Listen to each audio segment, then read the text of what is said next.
When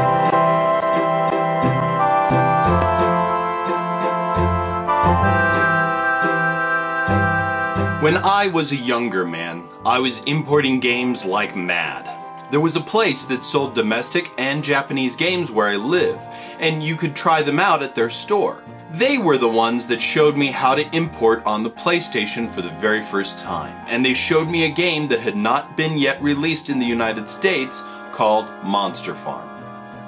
Supposedly, you could take different CDs that you owned and make them into new monsters for the game.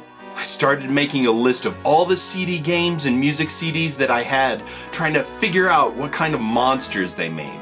I even borrowed friends' CDs and added those to my list. One CD I had made a golem that quickly became my favorite. He was strong and he was happy. We barely ever lost a battle, and I tried to make this golem's life good and peaceful. Well, aside from the battles, which he enjoyed. But in this world, even the monsters have a limited lifespan, and my friend here was no different. Golems have a very short lifespan, and I knew that I wasn't to have him for very long. But he wasn't just some digital monster or a pocket pet.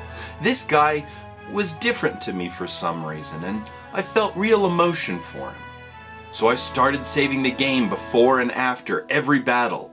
I had seen too many of my monsters prior to him die right after a fight, and I didn't want him to go that way.